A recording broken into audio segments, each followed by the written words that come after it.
आता आपण इयत्ता 7वीच्या इतिहास विषयामध्ये पहिल्या धड्यामध्ये आहोत. चला तर विद्यार्थी मित्रांनो, आता आपण समजावून घेऊया इतिहासाचा पहिला धडा, इतिहासाची साधनं.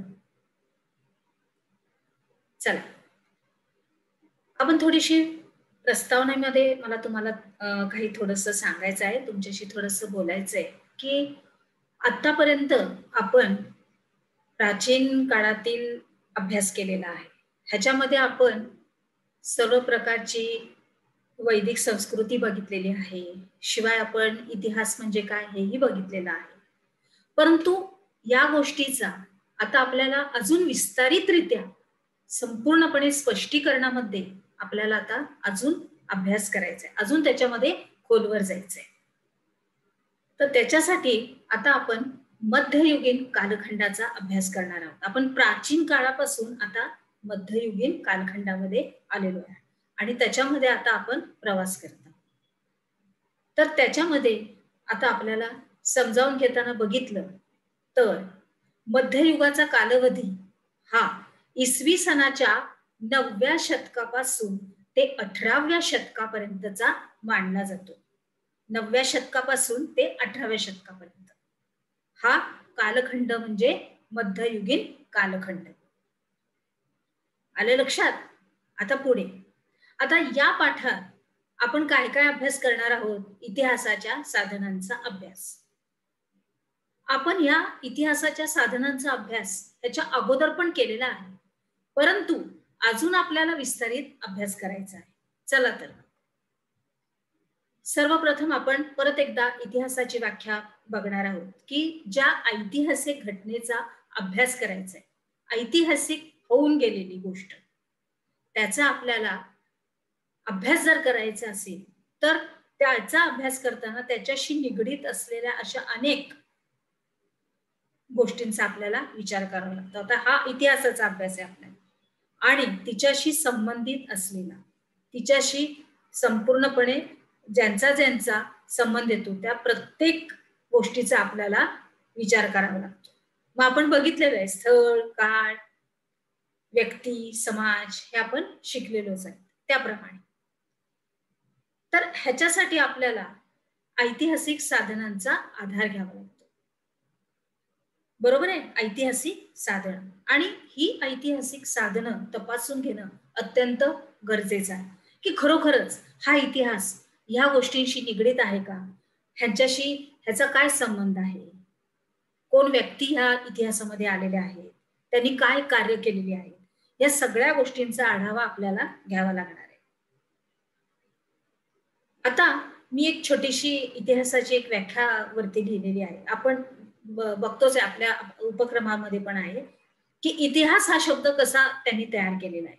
तर इति अधिक ह आणि अधिक आस असा तयार झालेला आहे आणि या शब्दाचा अर्थ असे घडले. असे घडले म्हणजे ही घटना ही होऊन गेलेली आहे. इतिहास म्हणजे काय? जी होऊन गेलेली घटना आहे, ज्याचा आपण आता परत विचार करून त्याच्यामध्ये त्या इतिहासात घुसून आपण विचार करतो की ही गोष्ट अगदी झाली तरी कुणाबरोबर, प्रत्यक्षात काय घडलंय त्या काळामध्ये, हे यावरून आपण बघणार आहोत, आपण शिकणार आहोत. बरोबर आहे? तर आता पुढे आपण बघितलं तर आपल्याला परत आपल्या इतिहासाच्या साधनांची मदत घ्यावी लागणार आहे आणि ह्या साधनांचा वापर हा तारतम्यानेच केला पाहिजे, व्यवस्थित समन्वयानेच केला पाहिजे. ह्याचा अभ्यास करताना आपण सर्व काही परिस्थिती समजून घेतली पाहिजे. ती कशा रीतीने हे आपण नीटरित्या समजू शकतो. तर ह्याच्यामध्ये पहिली आहेत आपली भौतिक साधनं. भौतिक साधनं म्हणजे काय की इतिहासामध्ये ज्या काही वस्तू आणि वास्तू इतिहासात काळातली लोक सोडून गेलेले आहेत, त्यांनी ती स्थळ, ते जागा जी आहे म्हणजे वस्तू त्यांच्या आणि वास्तू हे जे सोडून, म्हणजे ते आता मरण पावलेले, ते आता ह्या जगात नाहीये, परंतु त्यांचे काही अवशेष आपण या भौतिक साधनाच्या द्वारे आजही बघतोय, आजही त्यांचा अभ्यास करतोय. त्यालाच भौतिक साधन असं म्हणतात. मग ह्याच्यामध्ये कशा कशाचा समावेश होतो? तर स्मारक येतात, इमारती आहेत, लेणी आहेत, शिलालेख आहेत, नाणी, ताम्रपट आहेत, किल्ले आहेत. ही सर्व भौतिक साधनांची उदाहरणं आहेत. समजलं आता? आता आपण पुढे जाऊया. आता ह्याचा अजून विस्तृतपणे आपण समजावूया. ह्याच्यामध्ये आपण बघितलेलं आहे की फक्त वस्तू आणि वास्तू आणि काही अवशेष हे आपल्याला भेटले की आपल्याला कळतं की ती इतिहासाची साधन आहे. पण ह्याच्यामध्ये महत्व कुणाचं आहे आणि कशा रीतीने अजून ते पुरावा त्याचा पक्का होतो की ही भौतिक साधनं या इतिहासाच्या ह्या कालखंडामध्ये घडलेली आहेत. तर त्याच्यामध्ये महत्वाचं स्थान आहे ते किल्ल्यांचं. लक्षात आलं? किल्ल्यांचं स्थान हे भौतिक साधनामध्ये अत्यंत महत्वाचं आहे. कारण जे इतिहास काळातले जी लोक होती ते जे दुर्ग बांधत, किल्ले बांधत, तर ते वेगवेगळ्या पद्धतीने बांधत. त्याचे प्रकार आपण बघूया. गिरिदुर्ग, वनदुर्ग, जलदुर्ग, भुईकोट हे होत. म्हणजे अशा प्रकारचे गिरिदुर्ग पर्वतावर बांधणारे, वनदुर्ग म्हणजे जंगलात बांधणारे, जलदुर्ग म्हणजे पाण्याच्या मध्यभागी. जर तुम्हाला ह्याचं उदाहरण मी सपोज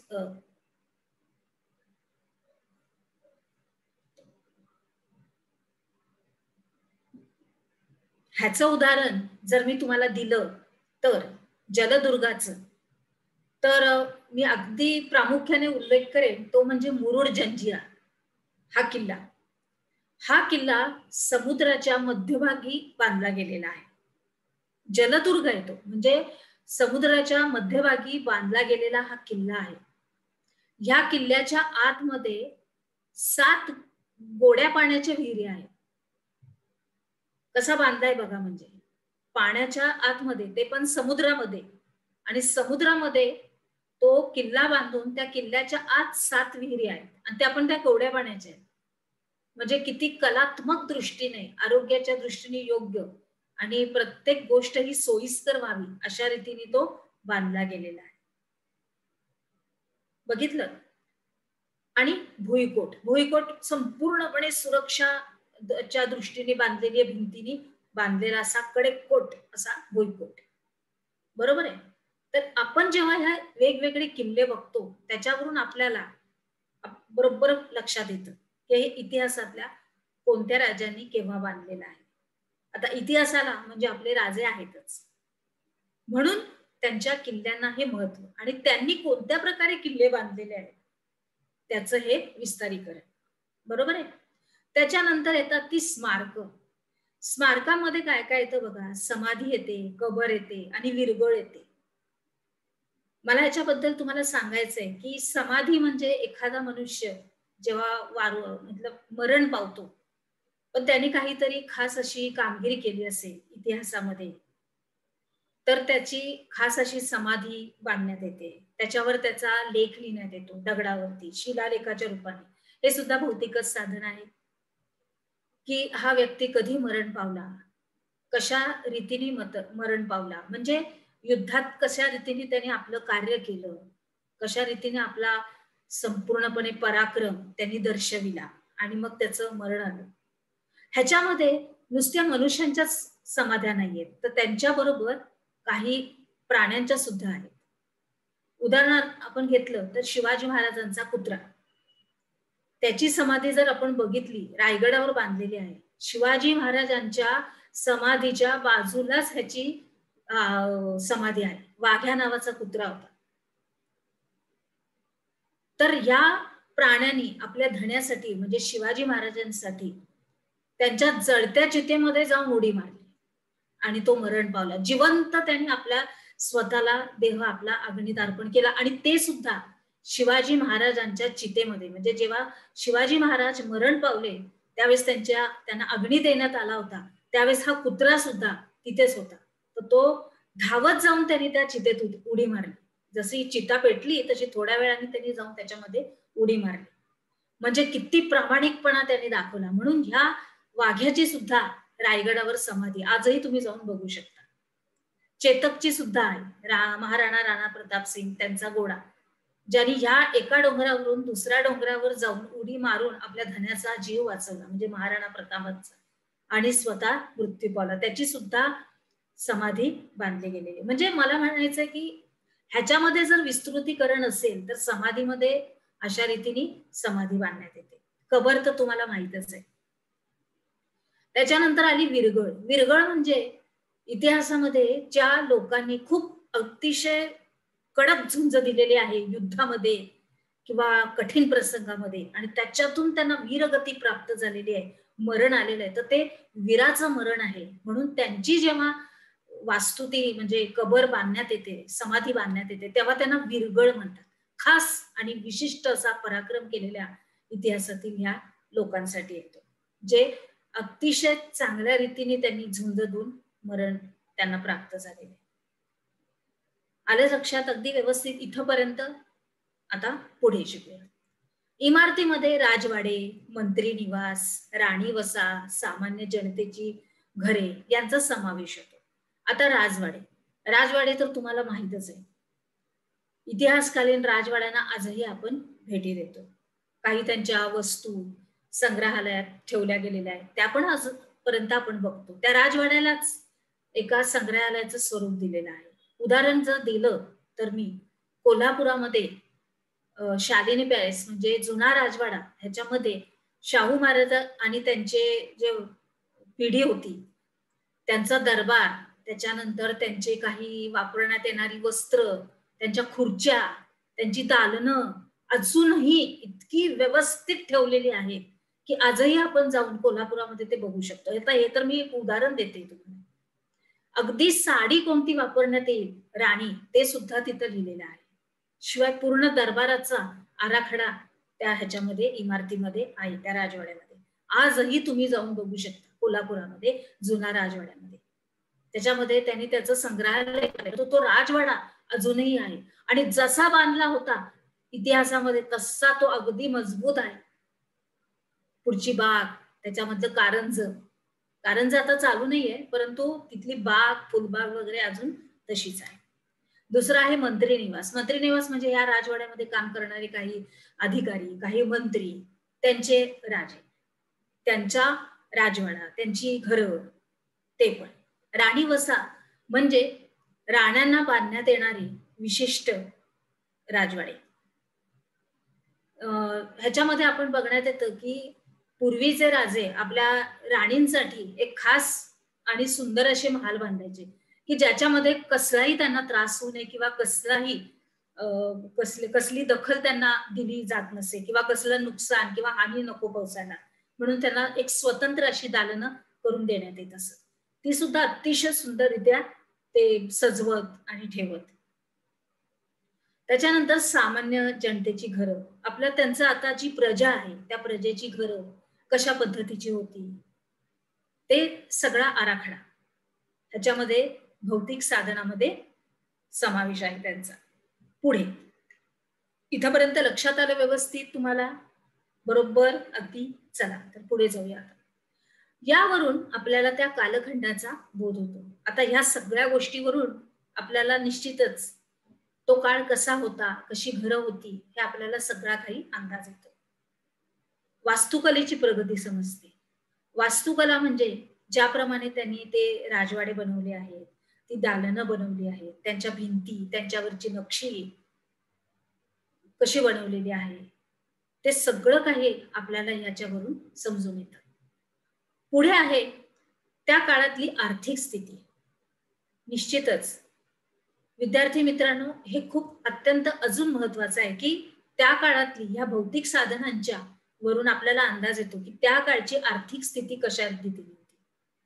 कलेचा दर्जा म्हणजे कारागीर किती उत्कृष्टरित्या आपलं काम करत असत, म्हणजे कारागिरांना अतिशय प्राधान्य असे. नंतर बांधकामाची शैली, बांधकाम कशा पद्धतीने केलेलं आहे. जुना काळ आहे म्हणून कसं पण बांधलं गेलं असं नाहीये.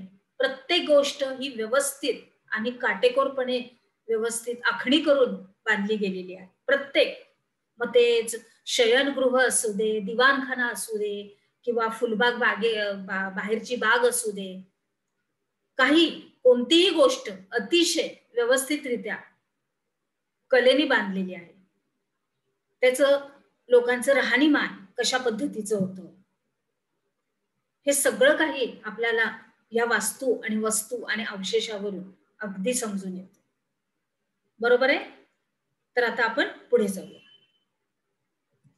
ह्याच्यामध्ये आपण बघणार आहोत अजून इतिहासाच्या साधनामध्ये, की जे विविध राज्यकर्ते होऊन गेले, राजे, त्यांचं मंत्रिमंडळ, त्यांचे अधिकारी, हे कशा पद्धतीचे दागिने वापरत, कोणत्या प्रकारचा धातू वापरत, तर त्या काळी उल्लेख म्हणून केला जातो सोन्याचा, तांबे, चांदी हे धातू.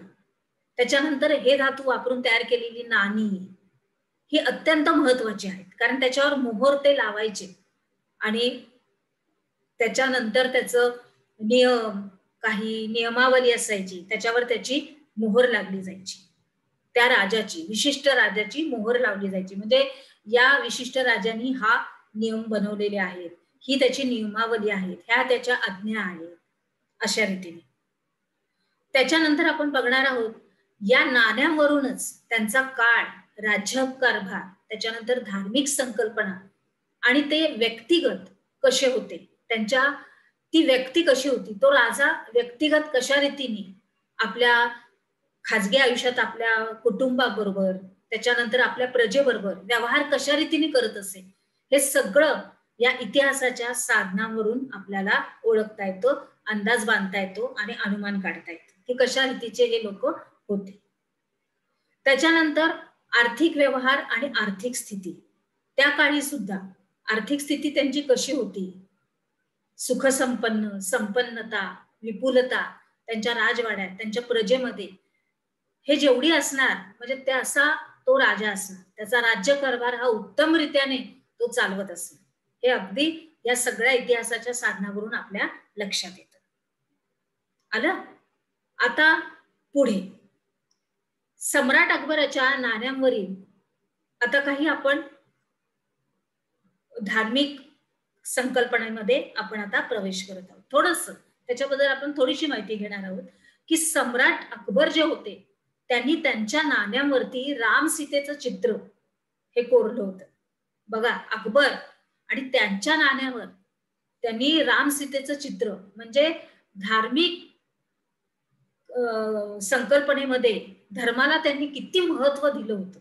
सर्व धर्म समभाव रीतीने ते वागत असत. त्याच्यानंतर दुसरं उदाहरण घेता येईल, हैदर अली ह्याच्या नाण्यांवरती शिव पार्वतीच्या प्रतिमा होत्या, शिव आणि पार्वती यांच्या प्रतिमा होत्या. यावरून त्यांचं धार्मिक क्षेत्रामध्ये सुद्धा किती मोठा समावेश होता, किती मोठा सहभाग होता आणि ते किती सगळ्या धर्मांना चालना द्यायचे, वाव द्यायचे आणि त्यांचा आदर सत्कार करायचे, हे या नाण्यांवरून आपल्याला इतिहासाच्या साधनावरून समजून येतं. आता पुढे आता काही आपण लेखांवर जाऊया की लेख कशा लिहिले गेले होते. आता आहे शिलालेख. शिलालेख म्हणजे शिलाच म्हणजेच दगड आहे आणि त्या दगडावर आपण जेव्हा कोरून लिहितो तेव्हा त्याला शिलालेख असं म्हणण्यात येतं.